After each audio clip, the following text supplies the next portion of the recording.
Okay, so why are we doing this stupid piece of toast? Well, because today we're talking about bread. So that was my best attempt at a catchy start about bread. Because, in fact, the only time I relate to bread is when I burn my toast. That's about the only time I think about bread is when I burn toast. So that's why we have that up there. And if you're wondering why we're doing this, I won't do too much of an introduction, but all through the summer we're doing this thing called Old Testament memes. They're actually sort of themes that come out of the Old Testament that get used in powerful ways in the New. And unless you get grounded in what it means in the Old Testament, it may not make as much sense in the New. It sort of does, but when you go back and look at it, just tremendous. And we've done a bunch of them. What have we done so far? We've done, I remember we did priests. We did, oh my gosh, we've completely forgotten. So Firstborn, the Word, stuff like that. Sons and fathers. Priests. Okay, so that's what we've done. Whew, boy, that was close. I'm going to have to school you on the whole thing all over again. So today we're at bread. And there really are two principal places in the Bible to look at bread. We're going to go to those today. And if you think you know bread, you don't know bread until we finish it today, then you'll know bread. Okay? So again, let's go back to where we are. Where we are, I only relate to bread. Bread is not a principal stock of my diet. I mean, I eat it, but it's not that important. If someone said tomorrow they're going to confiscate all my bread, I'd go, well, okay, I've got steaks and, and peaches right now. Oh, but bread, yeah. In fact, I also relate to bread this way as well. It's kind of an impediment to getting to the important stuff. So, it's like there's the bread on top, there's the good stuff in the middle, and there's bread on the bottom. If there's a way I could eat that without getting my fingers covered with barbecue sauce, I do that because the bread's it's just not a big deal. I don't buy hamburgers for the bread, do you?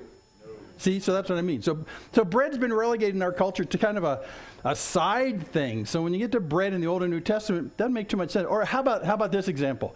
Here's a bread example. Oh, I'll get to it in just a second. Okay, so we're talking bread. Here's how it kind of messes us up. In John 6, Jesus says very deliberately, I'm the bread of life. Now, if he's just the top of the burger, then I'm missing something. He says, I'm the bread of life. So what we want to try and understand from the Old Testament is what bread looks like in the Old Testament, so that when he says this, people are stunned. And they walk away going, oh, I get that. That's a very short statement. The two places we're going to look at in the New Testament and Old Testament, New Testament, John 6, that is the bread chapter in the New Testament. Old Testament, we're going back to Exodus 16, so we'll see that. So here's what I'm thinking. If he says, I'm the bread of life, does that mean he's just like the top part of all my meals? That gets in the way? That keeps my fingers from getting barbecue sauce on them? I mean, is that what we're talking about, bread? Because bread, frankly, for us is not that important. Or even as relevant, pizza. Do you eat the crust? Yes, okay, we have crust eater here, okay. But when I order pizza, I don't order it for that big lump of dough around the edge, do you? And that's the bread part. Yes, you do? Really? Where do you get your pizza? Oh, the one that has cheese in the middle of it. You're still not eating it for the bread, though. You're eating it for the cheese. So that's what I'm saying, okay? So bread for us, in our diet, bread is just around the edges. Breadsticks? They're pretty good. But bread and water would keep you alive. Bread and water would keep you alive. Thank you, Kathy. Thank you. So that's what we're looking at. That's the Old Testament idea, is that bread is something that's essential for life. So let's take a look and see. So Jesus says, I am the bread of life. My clicker's not working well. I have to hold it up really high to make it work. So, okay, here's the two chapters we're going to dwell on today. John 6. And the whole thing is about bread. And then in the Old Testament, Exodus 16, where you have the manna going on. Remember manna? Manna translated in English means what? You have to do the facial expression, though. What? Okay, that's what manna means.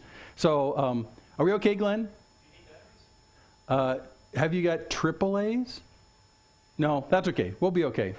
We'll be okay. Actually, if someone wants to look under the printer in the hallway, there should be triple A's over there. There goes John. And we'll see if we can fix this. Okay. So we're going to look at John 6, Exodus 16, and actually with Exodus 16 is Deuteronomy 8. It's kind of Moses' verbal commentary on what happens in Exodus. So we're going to go back and take a look at that. And that whole section's about bread too. So if you get to John 6, where Jesus says, I'm the bread, and you miss Exodus 16, you don't know bread. Okay, so he's going to tie those two together. And by the way, if I forget to mention it before the end, if you want to do a fun thing, well, it's fun for me. I don't know if it's fun for you. John 6 and Exodus 16 with a little bit of Deuteronomy 8 attached to it. Read the entire chapters because we won't have time to take a look at them. It's just fascinating. Just totally fascinating. Triple? Of course. Okay, watch this. Time us. Dun, dun, dun, dun, dun, dun, dun, dun. Thanks, John. That's great. We'll see if this works any better. Dum, dum, dum, dum. Batteries are the coolest things ever. It probably still won't work very good. Will it? Okay. Bread. Okay, we go to the Old Testament. You look at Old Testament, what we've done is we've looked at the words back there. One of them you'll find, there's actually half a dozen for bread. One of them, do you recognize this word? Matzah. It's this stuff. It's the stuff that we see if you ever go to a Jewish friend's house for Passover and stuff like that. They always have matzah there. It's part of the ceremony of the Seder dinner that they do for Passover. It has to look like that according to the rabbis. It has to be pierced. So there's a lot of symbolism. Yeah, exactly. So there's a lot of symbolism that many Jews don't recognize. Jews for Jesus go around, they do tours, and they talk about Christ in the Passover. That's one aspect of it. But this is unleavened bread that they did before they left Egypt, so matzah. So that's one. So matzah in the Old Testament, when you see the word matzah come up in Hebrew, and in fact, if you say matzah, you're saying Hebrew perfectly. That's exactly how it sounds. Let's try it together. Hebrew. Matzah. See, we got it. We're there. So if you see it at all, it's always translated unleavened bread. So anytime you see unleavened bread in the Old Testament, it's matzah. That's really cool. I love that. That's not the word we're going to look at today. Instead, we're going to look at this word lechem. Lechem. And is that good? Lechem. So you just got to let it, it's nice. You know this word, actually. You've run across this word many times before. Every Christmas you say this word. Jesus was born in Bethlehem. Well, the lechem part is bread, and the beth part in front is house. And so Beth is shortened usually to say Beth. So every time you hear the word or see the word Beth in Israel, it means house. So when you say Bethlehem, you're saying the house of bread. So that's where Bethlehem comes from. That's the etymology of that. When I lived on the East Coast in a dominantly Jewish neighborhood, the synagogue they went to was called Beth Israel. What's that mean? The house of Israel. So Beth means that. So Lechem, you already said that every Christmas, Jesus is born in the house of Lechem. Okay, Lechem. So that's the one we're going to follow. That's the dominant one in the Old Testament. And if you think Jewish bread, many times people think, well, this is what we're talking about. Again, if you have some Jewish friends, you'll see them make challah, which when it's baked is one of the most lovely things on this earth. It looks like this. It's got egg in the dough. It's got sweetness in the dough. It's just, and you take the egg and you brush it on top. You put some little fried ants on top of it.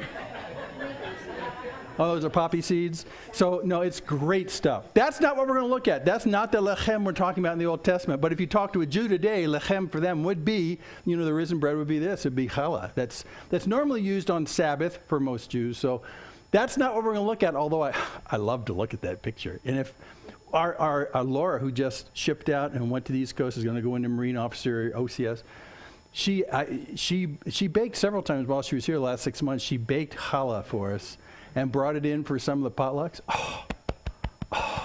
I miss Laura, but I really miss. Maybe she's watching. Thanks, Laura. That's great. Okay, that's not what we're going to look at. So let's take a look. It's uglier than that. We're going to Exodus 16.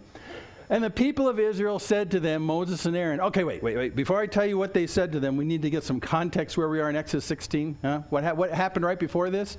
Remember, Israel came out of the slavery in Egypt. Well, that happens in chapter 13 of Exodus. That's coming out of there. And then they come up to the Red Sea. And so actually chapter 14 is where God parts the Red Sea after they all freak out and say, we're going to die. And then the Egyptian army is drowned right before their eyes. And so whoosh, the Egyptian army is drowned. The water comes flat. And then they're on the other side of the Red Sea. They look forward. And in 15, they celebrate. Most of chapter 15 of Exodus is them singing and dancing about what they just saw. which is good because you should remember this. In fact, this one event is brought up so many times in the Old Testament. When Israel was straying and they were straying away from God, God would come into the scene and say, hey, I'm the God that got you out of Egypt. So this is a really big deal. So 15, we have a lot of celebration. Moses is singing, Miriam's singing, there's lots of dancing, crazy stuff. And then you get to the end of chapter 15, they decide, okay, let's walk out. So they walk out away from the Red Sea. 3 days into the walk, they start grumbling because they realize, we don't have any water. Or they've used up a little water they could carry. So now, think about this. You walk away from the Red Sea and you walk into a vast desert. Think Sinai, literally. And you walk 3 days into it thinking, well, our leaders know what they're doing, right? So let's walk away from the Red Sea and let's go to where we're going. And 3 days in, they realize we're just standing in sand. We have no water out here. They grumble, and it's a bad deal. Well, let me go back for a little bit, because in 15, they grumble because they actually do come to some water. But it's bad water. Remember last week I told you in the silly little phone teaching I did that living water is moving water. That's literally what it means.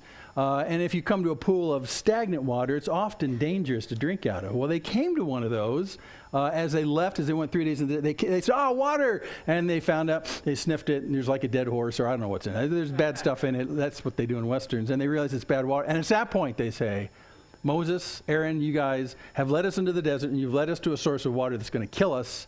We're all going to die. Well, if you read the rest of the chapter, it turns out that Moses, under instruction from God, figures out how to clean the water, and then at the very end of the chapter, then they're actually at a really nice oasis. It's a 5-star oasis that's got palm trees, and it's a wonderful place. So everything's okay. God's done them okay. You should think that after they saw the Red Sea parted and after God provided water, everything would be fine. But they walk further into the Sinai desert. How far after that water place? We're not really too sure. Maybe on the order of weeks, maybe 4 to 5 weeks. They walk further into the desert.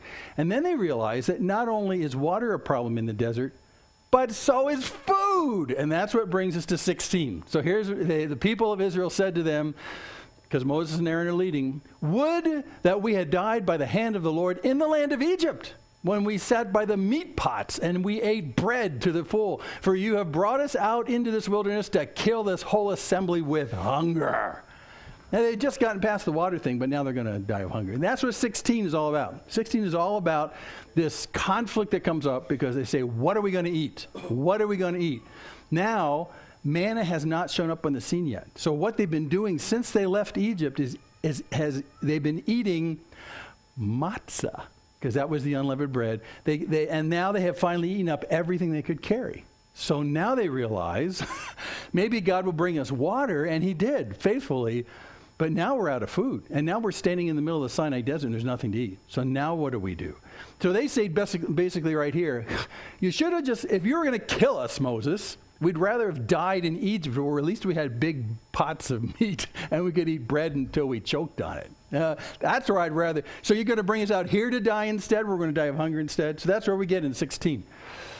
Well, verse 4. Then the Lord says to Moses, behold, I'm about to rain lechem, bread. I'm about to rain bread from heaven for you, and the people shall go out and gather a day's portion every day, that I may test them whether they'll walk in my law or not. So when God looks at manna, he doesn't call it matzah. I mean, he doesn't call it matzah because they've been eating that. What he calls manna is bread. So that's bread. So now we're getting an understanding that from God's perspective, bread in the Old Testament, although it might look like matzah or raised like challah or something like that, here God's saying what I'm giving you is bread from heaven. That's manna. That's the what? Okay, so that's the manna. I'm going to give them this, and they'll go out. And now it's for a test. You see that I'm going to see if they're going to walk in the law or not. So how does he make sure that there's somehow understanding and growing in the relationship to God with the manna? Well, you remember this. I picked out verses 16, 19, and 20 out of Exodus 16. Again, go back and read the whole thing. It's a fascinating interchange. This is what the Lord has commanded. Gather of it, each one of you, as much as he can eat, So remember their complaint was, if you're going to kill us, we might as well just died in Egypt, or at least we could eat our full of bread. So God says now, I'm going to allow them their fullness of manna. They're going to eat until they're going, some more manna for you? Nope, had enough manna for me today because that's all I can hold, right? So God's not just going to starve them with a little manna. He's going to fill them up with manna, just like their complaint about Egypt. So gather what you can eat. 19, and then Moses said to them, let no one leave any of it over till the morning. So whatever you collect, eat the whole thing. And if you're really hungry, gather more. I mean, eat it all. And then verse 20, but they didn't listen to Moses. Some left part of it till the morning. Oh, you shouldn't have done that. And it bred worms and stank, and Moses was angry with them. Well, why would they do that? Why would you go out and hoard manna? Well, because will God provide tomorrow? I don't know. So all we got now, let's collect it and put it in a bowl, and we'll put it in the back of the tent, and it'll be fine. It's interesting, and this is always the case, that when you disobey God, God always constructs into that disobedience a consequence for now. And that consequence is a way of slapping you in the face and saying, see, this is not a good idea. So his consequence for now is stinky and worms.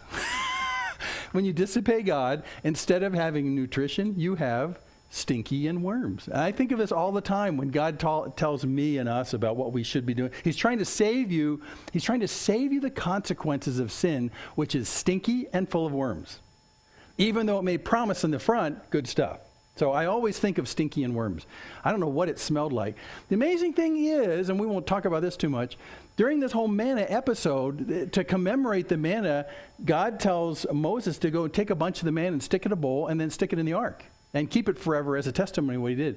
Did it stink and have worms? Well, no one mentioned it, so it must not have. It could very well be that the next time the ark is opened, that manna is still in there just as good as the day it came off the bushes. Okay, so anyway, let's just move on. Okay, so that's the stipulation, verse 23. And then he said to them, this is what the Lord has commanded. Tomorrow, here's an extra piece, tomorrow is a day of solemn rest, a holy Sabbath to the Lord. Bake what you'll bake and boil what you'll boil, and all that's left over lay aside to be kept till the morning. So there was this other stipulation of trust. Remember, we said you'll hoard it if you don't trust God. And then he says, I want you to take a day off. And on that day off, don't go out and collect manna, because the day before, collect twice as much as you'll need, and then bake it or boil it, or I don't know what you do with it, smash it. That's how do you want your manna today? You want it baked? Yes, I think I'll have it baked today. How about boiled? Oh, yeah, I'll have it boiled. How about barbecue? Oh, no, we can't do that, baked or boiled. What's on the menu today? Manna, baked, boiled. Baked, boiled, baked, boiled.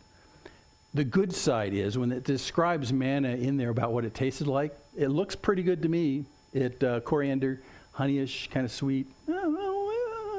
40 years? I don't know. But anyway, so he says, this is what you do. Bake it and boil it the way you would on that day. And then the next day, it'll be pre-cooked. You don't have to go out and collect it. And it'll be okay. It'll be okay overnight. It'll be okay overnight, and then you can eat the next day.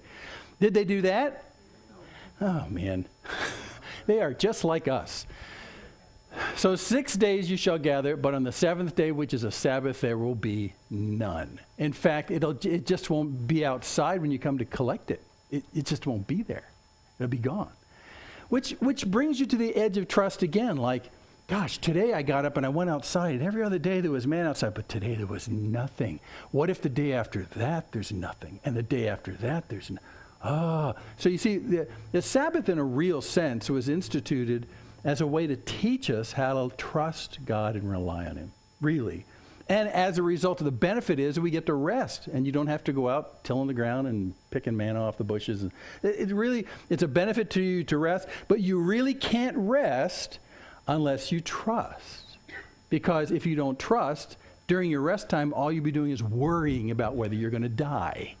So it's really about, does my life come from God, or does my life come from my efforts? If it comes from my efforts, you'll never rest. You'll never trust God. But if you can trust God, you can take all your concerns about feeding your family and yourself, and you can put it on him and say, God, today I'm going to rest because you told me to, and I'm trusting that you will provide when I'm not. That's a good deal. But the Sabbath has no meaning if you don't trust God. That's what it's really designed for. Oh, and we've talked about this before too. Did you know that there's actually a Sabbath year? that you don't till the ground at all? Can you imagine the risk to your family if you don't put seeds in the ground one year? But God provided. It's cool. Okay, on the seventh day, some of the people went out to gather, but they found none. Doggone it. So God's trying to teach them how to rely on him for everything. And the Lord said to Moses, how long will you refuse to keep my commandments and my laws? So God has constructed this whole manna thing, this whole lechem thing, this bread thing, as a way of gently leading the Israelites and us into understanding that you can trust God, that he will frequently provide for you, that he does not ignore your physical needs or your spiritual needs. He is trustable, and on top of that, he even wants you just to take a day off, and he's got it. That's a great thing. It is a great thing. Okay, verse 35. We're just cruising through Exodus 16. Read the whole thing. The people of Israel ate the manna 40 years till they came to the habitable land. They ate the manna till they came to the border of the land of Canaan. And you remember the story, with Joshua, when Joshua leads them in the promised land. Man, the day they crossed the Jordan River into the promised land, the manna stopped. So how is God going to feed them on the other side? Well, the good thing is God already told them, listen, I have prepared a place for you over there, a place that you don't own and that you didn't conquer and that does not belong to you. In fact, it belongs to me, God said. But in that place, you're going to be able to move into houses you didn't build. You'll be able to inherit vineyards that you didn't plant, and fields that you didn't. When you get in there, you're going to benefit from all this stuff that I provided for you. And it'll be a land flowing with milk and honey. By the way, milk and honey is the luxurious part of the food chain. Bread's the beginning. Milk and honey. So he's saying, when we get in there, I'm not just going to provide for you flaky manna on the bushes anymore. I'm going to come to a land that's flowing with milk and honey.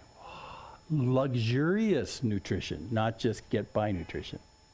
Okay, so let's summarize what we know from Exodus 16 about lechem. That's visualized in manna, because that's where we understand the idea of bread from God. This is God's intention for bread for God. So here's a quick summary. First off, bread is something that's necessary for life. And how do we know that? Because they lived on it for 40 years. 40 years. Now, in Exodus 16, there's also a grumbling that ends up with meat. And they basically choke themselves with quail, But from that point on, it's manna. Manna for breakfast, lunch, and dinner. Manna. And I just love I love the humor of the thing where the kids would say, Mom, I'm really hungry this morning. What's for breakfast? Manna. Oh, not again. Yes, manna. You want to die instead? Well, no, but manna. But 40 years, it's sufficient. So bread from God's perspective and demonstrated to us in the wilderness is something that's totally necessary for life. Not only is it necessary for life, it's actually good for you. When I say necessary, we talk a lot about nutrition right now. What should I eat? What should I not eat? Debates about this is good for you, this is not good for you. Well, in manna, we see something that's good for you in a holistic way. So when you see that it's necessary, you can also just say it's good for you. It's good for you. They said stuff like that on the front of the box of Wheaties. It's good for you. Breakfast of champions, right? Well, it's good for you. So bread, from God's perspective, is not only something that's necessary for life, but it actually fits what you need. That's an important distinction. The next thing is not only is it necessary for life, but it's sufficient for life. Necessary and sufficient. So you really don't need to go outside of that. Bread can be the whole thing. You can live an entire life on this kind of bread from God's perspective and not need anything else. Now, this is God's growing definition of bread when we look at manna. For them, it was sufficient because God didn't change the meal every week or so. It wasn't like that. It was manna. It was sufficient. So when it's good for you, it's necessary for you, it's good for you, it's suited to what you need, but it's also everything that you need. It's sufficient in that sense. So sufficient really means that it satisfies. It was okay. Now, it might have been boring because the menu didn't change. But you know what?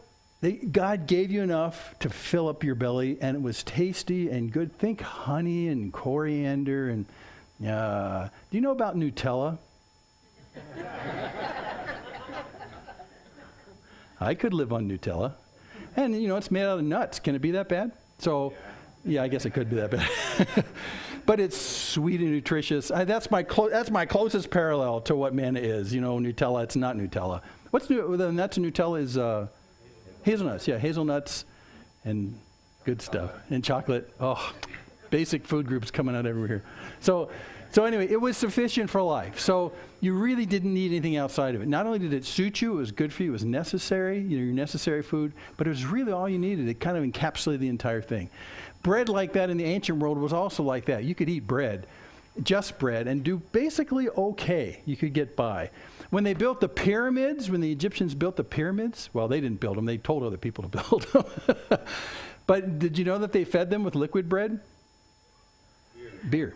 They made beer, and that was basically the day ration was beer. Now it comes from barley, and the yeast and the sprouted barley changes enzymes. There's actually some extraordinarily beneficial things there, but it's been proven archaeologically they fed them with liquid bread, which was beer. So anyway, you didn't pay for that. So yeah. That's why they didn't want to leave. Let's move some more blocks today. Beer, please. So yeah, I don't know. Where were we? I forgot exactly where we were.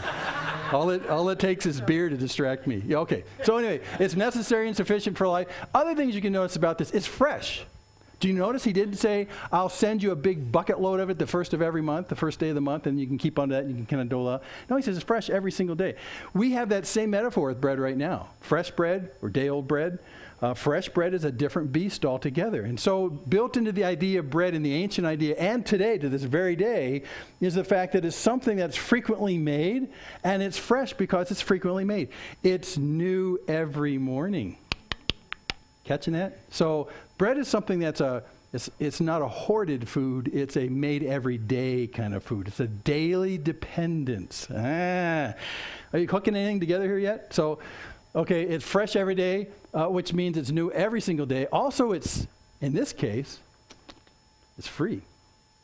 Did you notice that? They went out in the desert, and God said, just go outside and pick it off the branches. It's free. So from God's perspective now, we're moving into God's design for what he's trying to tell us about bread. Now, we know that bread's not free. We can go down to the grocery store right now. You got to pay money for it. But in the desert with the Israelites, bread was something that God said, I want to fill your bellies with until you can't eat anymore. And by the way, it's free. It's free. Another way is saying you don't have to till for it. Now, interestingly enough, when you get to the fall in early Genesis, the fall of man, remember what the consequences were to Adam and to Eve? For Adam, it was if you want to eat bread, you're going to have to sweat your brow to get it. Remember that? That's part of the curse. This is not part of the curse. This is a reversal of the curse. So something in bread is the reversal of the curse. God himself will provide, and he'll provide it fully and in a way that totally is necessary and good. It's suited for you. It's sufficient. You don't need to go anywhere else to look for it, for something else. This will work for you. It's filling, not only that, but it's fresh. It's new every single day, and it's free. Now, this is the ideas. Well, there's actually one more. Let me add one more, but necessary, sufficient, fresh, and free. Those four words I put together all the time when I think about the grace of God. When I think about what he's done for you, what he does for us, what he gives to us, it's necessary, it's sufficient. Next word? Fresh, everyday, free. Bread is moving its way into the territory of demonstrating the grace of God to us. See this? You can make these spiritual. There's one more thing I need to add on there, and we'll get it out of Deuteronomy 8. This is where Moses himself is speaking. If you've never read Deuteronomy, well, the ladies read Deuteronomy. You guys studied it? Deuteronomy, it's awesome. We did Exodus too. You did Exodus too? Really? Oh. Deuteronomy is cool because this is Moses giving you his running commentary about everything that happened. So this is Moses talking about it. It's wow. So here's Moses speaking in Deuteronomy 8. He's talking to Israel in Deuteronomy 8. And he gives us some commentary on all this stuff. The whole commandment that I command you today, you shall be careful to do, that you may live and multiply and go in and possess the land that the Lord swore to give to your fathers. Verse 2, and you shall remember the whole way that the Lord your God has led you these 40 years in the wilderness, that he might humble you, testing you to know what was in your heart, whether you would keep his commandments or not. What commandments? And he humbled you and let you hunger and fed you with manna, which you did not know, nor did your fathers know, that he might make you know that man does not live by bread alone, but man lives by every word that comes from the mouth of the Lord. Now he's aiming us into some profoundly instructive spiritual stuff here. The whole idea with manna, yes, it was to feed them because they had no food in the desert. That's number one. It's a physical, and God did it fully and freely, freshly, filling me. I mean, he did all this kind of stuff. But what it was really, the way God put it together, he wanted them to understand what it meant to trust God for your daily needs. Every single day. What is it like to trust God? What is it like? Well, I'll tell you what it's like. It's being stuck in the desert and not having any fruit trees out there, anything you can eat, and God provides for you every single day. This is what they could tell each other. Let me tell you what it means to trust. Now, this was really important because pretty soon they'll go into the promised land. And there will be grapes and tillable soil and stuff like that. You can do a whole bunch of stuff. It can be rich and fertile. But there's a danger if you have too much. It says in one of the Proverbs, God, I want only two things. Keep me far away from lying. And also, when you provide for me, can I ask you, God, to not give me too much? Because if I have too much, I'll start to forget that it came from you. I'll think it's mine. And if you give me too little, I'll go out and steal bread. That's not good either, Then you're back to Les Miserables and all that kind of stuff. So, yeah, that's what it is. So here's the deal. You got to be very careful with this entire thing. We need to know as a nation, God says to Israel, you need to know that even when I take you into the land of milk and honey, still it doesn't belong to you. I'm feeding you every day like when you were in the desert. Now, when they go astray in the history of Israel, it's because they forget the lesson of the desert.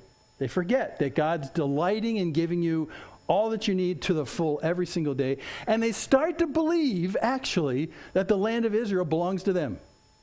And doesn't. And that everything there that they get fed, they came from their own hands. And it doesn't. It comes from God. So there remains, and now this theme comes up over and over again as they come into the promised land. Even though it's all there, you need to understand that you are still as dependent on me as ever. And the day that you stop being dependent on me, I'll let you go. And so he does actually let them go and wander. And it's one of the present dangers. It's the chief danger we have living in such a wealthy place that we are. We have plenty. And we begin to tell ourselves that the plenty comes from us. Or from the wisdom of our nation and its founders. Or something other than God. It's a dangerous thing. It's a very dangerous thing. Being dependent on God. Maybe it's actually better for us to be in a desert where we say there is no other options. If God's not sufficient for me, nothing's going to do it for me. And that's what he's trying to impress on them here. And that's what he's trying to impress on us with bread. Okay? Every word. Actually, this doesn't mean word. That word is not there. It really means everything or every stuff. And we looked at this a while back. When we looked at word as a mean from the Old Testament, we said that word doesn't mean words. It means the stuff of God, the issues of God, the things of God. Oh, what a horribly vague way to translate. But that's really what it is, the things of God. So what he's saying right here, when you literally translate it that way, he's saying, you live not by bread, but man lives by everything that comes from the mouth of the Lord. Every issue, every idea, every thought, every piece of love that he wants to, everything that comes from God. That's how you live. It's not about the bread. It's not about the bread. The bread is a way to teach you that it's what comes from God. Now, interestingly enough, it's what comes out of his mouth. Well, it's his words. It's the issues again. It's the things he commands. So life for us as his creation is lived. What fills us? What makes us wake up tomorrow morning and live the next day because we're full of something that gives us life? What gives us life? The things of God. That gives us life. That's exactly what he's saying. In the desert, if mama asked the kids, honey, what gives us life here in the desert? And the kids would say, manna. She'd say, no. Trusting God, the things of God, that gives us life. That's what we're trying to figure out here. Here we are stranded in a very severe place, and you can't miss the lesson. The only reason we live tomorrow is because we trust God today. Man doesn't live by bread alone, but by everything that comes from the mouth of God. So life comes from a living dependence upon God rather than upon the things that he gives us. Now, he'll give you stuff, but that stuff is very secondary. You remember in the Sermon on the Mount, Jesus says, seek first his kingdom and his righteousness, and all that stuff will come to you. God will provide for that. Do you think he doesn't know that you're hungry? Yeah, you don't have to get all messed up with that stuff. He'll provide for you. He provides for the sparrows. He clothes the flowers. That was the whole point he's trying to get to. You can be so obsessed with what you're going to eat tomorrow so you won't starve, and you'll miss that the real point of life is pursuing his kingdom and his righteousness. And there's life in that. And God won't ignore the other stuff. But we end up being so completely focused on the things of life. Now, if again, it's hard for us to relate to that because we have so much already. I mean, if I went into your house and I inspected your fridge, and I won't do that, but I look inside, I'm sure there's plenty there. I'm sure none of you are at a place in your fridge where you're thinking, gosh, will I eat tomorrow? Now, there's some people in our country that are like that. We just came out from Colorado City last week. There are people that live day to day and don't have food. Don't have food. They don't have food. And if it weren't for a ministry that we're sort of building friendship with down there, who pass out food, they wouldn't have food. Well, what about their church leaders? They don't have food. How can that be? They don't have food. It's hard to relate to that particular position, but throughout the entire world, people don't have food. But it turns out that living dependence on God, that's real food. And Jesus will make that distinction in John 6. Go read John 6 when we get done. Because Jesus says there's food and then there's food. There's food that fills your belly. And then there's food that in a different sense fills you to the core of your soul. Did you know you have two hungers that way? You have one hunger for what you eat tomorrow, and you have another hunger for something that fills and satisfies the longings and hungers of the soul. And God's trying to teach us about that hunger through the physical food. So we can add to this list not only is bread from God's design, necessary, sufficient, fresh, and free, but it's also from God himself. Now when you get to manna in the desert, did it look like manna came from God? Well, it sort of did, because they'd go to sleep at night, and they'd wake up in the morning and look outside, and overnight something had drifted down like the dew. They knew it came from up, and always metaphorically God is up there, and we're down here. So God has rained on us manna. And then put it instead, I like this, instead of having just lay all over the sand, which you'd have to separate the sand from the manna, he puts it on the bushes of things so you can just pick it off. So it's already separated from the sand. Oh, thank you, God. So he purifies it for us. So they would go out and they'd find that manna out there. It's from God. So from God's perspective, he talks to Moses. Remember, we read at the beginning in Exodus 16, I'm gonna deliver lechem to these people. And it's going to be necessary for your existence. It's going to be sufficient. You have to go nowhere else. It's going to be fresh. It's going to be every day. And it's going to be free, and it's going to come from me. So now the dependence is, will you trust me that tomorrow there'll be more? If you don't trust me, it'll be manifest by the fact that you'll try and hoard it. And the hoarding will not succeed.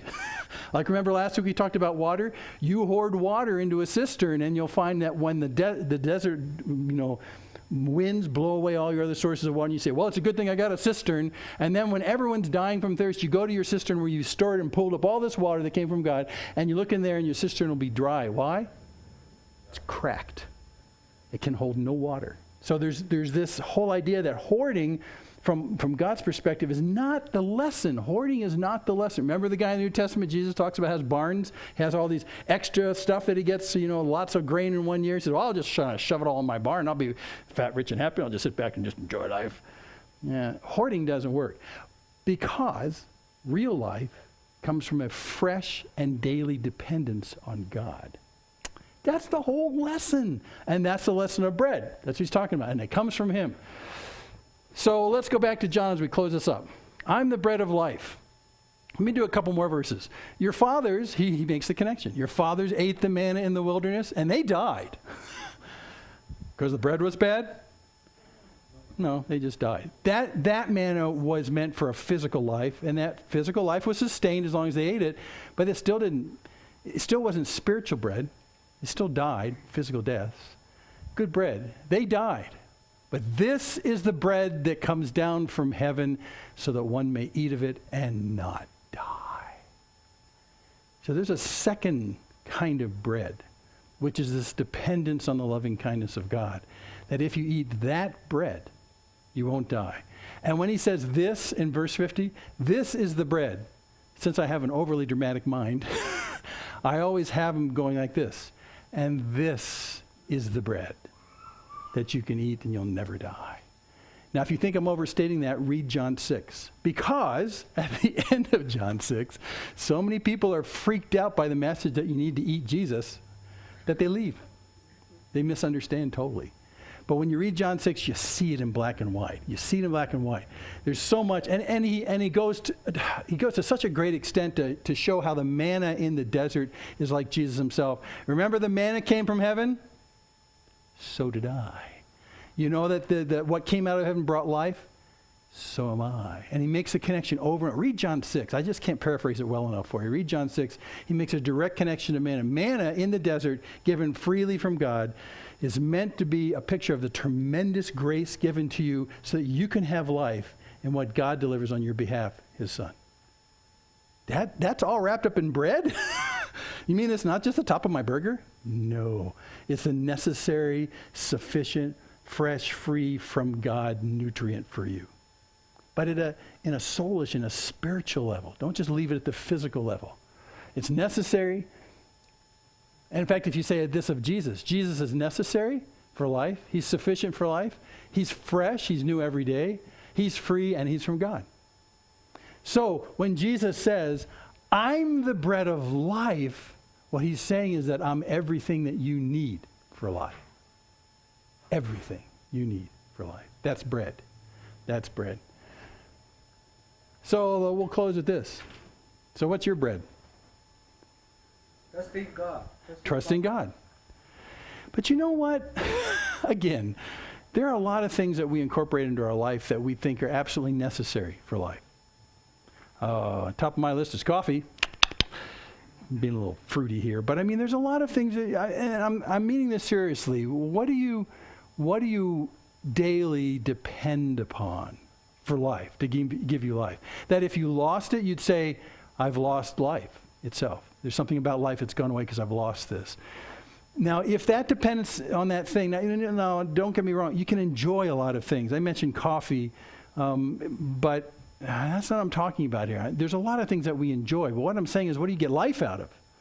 Because if you take something that you enjoy, that's a blessing to you, and I'll mention coffee again, and you turn it into your source of life, then it has become an idol. And that's how we define idols, is to give weight to something more than it should, because you think that in it, by investing in it, you're expecting to get out of it life itself. That's when you cross into idol land. Why is it an idol? Because what you've done is you've taken what should be a daily fresh dependence on God and turned it into a daily fresh dependence on something that will not provide for you. That's idolatry. And it's dead. And it leads you to dead stuff. The idols in the Old Testament were just absolutely hilarious, because in Isaiah, if they fall over, they can't get up. Well, who wants to trust your life to something like that? It's crazy. It doesn't exist. So again, in our culture, we have a lot already. You can turn into an idol anything that you think is essential for life that's other than God. And when you do that, you turn it into an idol. So I just ask you, and I ask you as we take off, what is it I depend on every day? And another indicator is, what is it that you feed on every day that brings life? What is it you repeatedly come back to and over again and says, this brings me life, this brings me life, this brings me life? Now again, it's not just something you enjoy. It can be anything you enjoy. But if you start to go over the hump and call it, this is what I need for life itself, then you've taken the place of God with that thing. So what is it you constantly go back to and feed on like the bread of life, which really is not the bread of life? Because I got to tell you, just like we talked about last week, you hoard up God's water as a blessing. You'll find out that your hoarding device is cracked and can't hold the blessing. You need to go back to kind of a daily thing. Same way is true of this. If you go to something that you think brings you life that you eat every day, and then you try and hoard it up, just like the manna in the desert, from a spiritual perspective, the next time you visit it, it'll be stinky and full of worms. You can't hoard that stuff, and it betrays you in the end. God is the only one who you can depend on daily for life, and he wants to bless you in that. That's why one aspect of the life that he gives you is fresh, daily. I mean, we're not talking about a stale God. We're talking about a God that delights in meeting you every single day for what you need for life. Now, that's exciting. And God delights in doing that. But what we do, just like the Israelites, we're all like the Israelites. Don't get that look on your face. Is we try and hoard the good things from God rather than build a growing dependence on God. That's why the same point last week with water was this. Where is your life right now? Is your Christian life characterized by a growing dependence on God? Because that's really where you should be going. Or is it more characterized by a growing independence from God? A lot of people who look at the Bible say this is a book, it's a handbook, it's a manual for life. If I can just copy what's in there and kind of rub it into my life and I'll work through that, I'll live that kind of stuff, then I'll be a good person, I'll have a better life and stuff. Well, yeah, that's not exactly right, because what it's saying is that in that process, where's God in all that? There's no dependence of God in all that. If the Bible tells us anything, it should be telling us that dependence on God is the source of life. Not trying to mimic him or imitate him by things he puts in the Bible, but to actually draw us to the source of life, to the stream of living water, for the bread from heaven that satisfies, because it's necessary for you, it's good for you, it's sufficient, it's all you need. It's fresh every day, new every morning, great is your faithfulness. It's free, you don't have to buy it, and it's from God himself. Now, who would reject that? Well, we all do, and so did the Israelites. Because we're stupid. I know, because we're fallen. Okay, this is the last thing I'll read, because this is a good, Isaiah asked the same thing. What's your bread and how do you get it? Isaiah 55. This is God speaking through Isaiah firsthand. Come, everyone who thirsts, come to the water. So that applies to our cisterns last week. Come to those living waters. Don't be sipping out of them dead kind of springs that got the cattle skulls in them from the westerns. Don't drink out of that stuff. Bad stuff. Come, everyone who thirsts. Come where? Well, come to God. Come, everyone who thirsts, come to the waters. And he who has no money, come buy and eat. Isn't that a funny phrase? Well, I don't have any money to buy bread. Doesn't matter. But I want you to come and buy with what? Well, with nothing. No money, but come and buy and eat. That's a way of saying, okay, so you're thirsty and you're hungry, especially hungry. I'm providing for you something you can eat, and I want you to, think of it this way, I want you to buy into it, but it won't cost you any money. See what I'm saying? I'm going to take your resources, basically, and put them aside and say, I can't buy this, but I'm buying into this. I'm choosing this as my source. That's why he says buy it with no money. So it's free. Yeah, just like we talked about. It's free, just like the manna. Come who has no money, come buy and eat. Come buy wine and milk without money and without price. So not only come buy bread and water, which is necessary, sufficient for life, but come buy the luxurious, wonderful food, not just the sustaining food, but the wonderful. That's when you talk about wine and milk, you're talking about living food. I mean, really good stuff is what he's saying. So not only come and satiate your hunger and your thirst, come and get the best you can think of, because it comes from me. And it'll cost you nothing. Wow. Come and buy wine and milk without money, without price. So here's the question Isaiah asks. So why do you spend your money for that which is not bread? And your labor for that doesn't satisfy? See the satisfy? That's the satisfies. That's the sufficient part again. So he asks all of us, when you spend this next week talking about what is my bread, then you can ask yourself, why am I wasting my efforts buying into the stuff it's not even bread? It's not even bread. It brings no life. Why do you spend your money for that which is not bread? And now he's talking about actually spending real money, your resources. He says you're spending your resources, which are pictured in your labor. He talked about there. You're taking all your treasures of life from what you've earned in the sweat of your brow, and you're buying something that's not even nutritious for you. It's not even bread. I do that. Do you do that? I think we all do that to a certain degree. Satan prowls around like a lion, yes, but what he primarily does is he lies to us. He gets us to voluntarily cooperate with our own self-destruction by getting us to think something that's not true. And what he says is, hey, this is wonderful. This will provide life. If you get into this, this will bring you life. This will be just like eating the best food. You need to get into this. And by the way, since it's so valuable to your life and it brings so much life to you and so much reward, you need to pay for it with all that you've got. Plunk it down there on the tabletop. Buy this will do it for you. And so many of us abandon everything else and go for this one thing that Satan says, this will bring you life. And then you get to the end of it, and you're hungrier than you ever were. In fact, you find out that you've lost weight and you're on verge of dying. It's actually taken from you rather than given from you. Why do you spend your treasures on things that are not bread? So what is bread? Dependence on God. Comes from heaven. Fresh every day. Free to you. It's specifically designed to be nutritious for you. It's designed for who you are. And you need to look nowhere else is sufficient. Why do you waste your treasures on that that's not bread? Listen diligently to me and eat what is good. Delight yourselves in rich food. That's the wine and the milk and stuff like that. Incline your ear and come to me. Hear that your soul may live. Do I have another verse here? I can't remember. Yeah, there it is. And I'll make with you an everlasting covenant, my steadfast, sure love for David. Now, we usually, even when you read this right now, you're probably misreading this.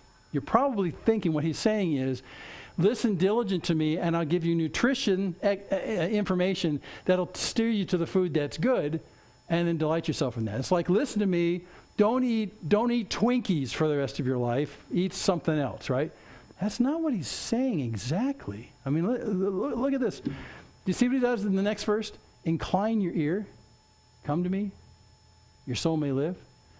The listen diligently is not God giving us advice about nutritious bread. The listening is the bread. Listen diligently. That's the bread. Listen diligently. That's the bread. Eat what's good. What is that? Listening to me. Delight yourselves in rich food. What is the rich food? Listening. What is listening? Inclining your ear and coming near, that your soul may live.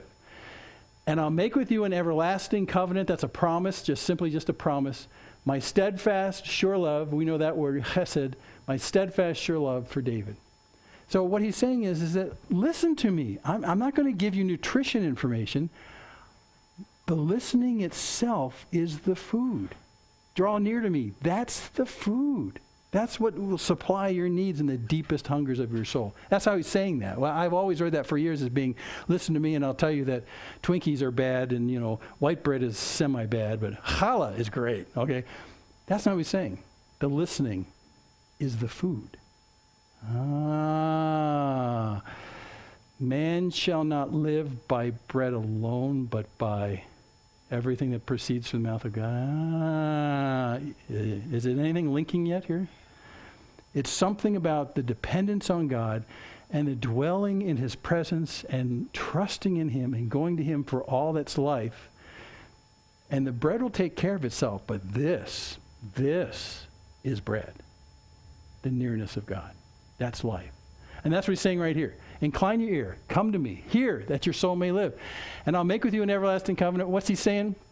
He's saying, if you will come to me and trust in me and depend upon me, I in turn will make a promise with you. A promise that's so profound and long-lasting and so deep and unbelievable, it'll be like the promise that I made to David. And that's for you as well. So basically, if you trust that tomorrow morning God will put manna on the leaves, then he promises he'll always put manna on the leaves. The interesting thing is that you have to trust in him first. And he says, now that you've trusted in me, look out. I'm yours. I'll be there every morning. I'll bring life to you because you've trusted in me. I'll make a promise to never leave you, never forsake you, always feed you. But it's the nearness of God that's my good, not the things he gives me. And that is all wrapped up in bread. See, I told you thought you knew what bread was. It's not the crust on the pizza. It's not the bun on the top of the hamburger. It's not the little things that we add to the side dishes of our life. It is the core of life itself. Life itself is bread. So when Jesus stands in front of these guys in John 6 and says, I'm the bread, he's saying, I'm necessary for your life. I'm good for you. I'm sufficient. I'm all that you need. I'm fresh. I'll always be here, always with you. End of Matthew, he says, I'll be with you to the end of the age. And I'm free. And I'm from God. I didn't know half this stuff until I studied it. Okay, we need to quit. Wonderful things. Next time we're going to talk about the Lamb of God. Think you know what that means? Well, sort of. So Steve's not going to be here next week because he knows all about it. Well, we know a little bit, and that's actually okay. It gets us pretty far when we see it pop up in the New Testament. But again, if you go back to the Old Testament, today we went back to manna in the desert and gain a huge understanding of bread when Jesus talked. We'll go back to the Exodus again, and then we'll talk about the Lamb of God. And then in the New Testament, that's next week. So we're going to sing this last song. We sang it this morning as we came in about how God provides in all his works. Look at this. Every mouth that cries for food, every lung that yearns for breath, every eye that searches through the dark for light, all creation looks to you for its breath and for its food. From the goodness of your hand, satisfy. As opposed to that great poet of the 20th century, I can't get no satisfaction. But you can, if you depend upon God and see him as your bread for life itself. Then we're satisfied. Okay, we'll sing this and we'll be out of here. Bread, I just had no clue. Bread. Father in heaven, thank you that you do feed us so fully and so luxuriously with you. We just never knew before we came to you that you're a God who delights in giving us life so intimately, so thoroughly, so fully, so richly.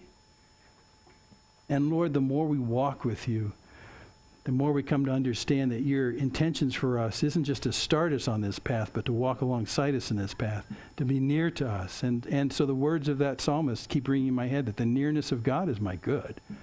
That's my nutrition. That's my necessary. And you're sufficient. God, I'm still kind of dumbfounded by this, so I'm going to go back and reread Exodus 16. And hear Moses' words in Deuteronomy 8. And then see Jesus make such a bold statement in John 6. I'm the bread. I'm the bread. I'm the bread. So, Lord, thank you for this. Change our hearts and our minds. And the next time that there's bread in front of our face, will you stop us? And with your Spirit, give us pause to remember these things and wonder again about the fact that you've called us to the bread of life, the source of all nutrition, the source of all good in your Son. So thank you now for all this in Jesus' name. Amen.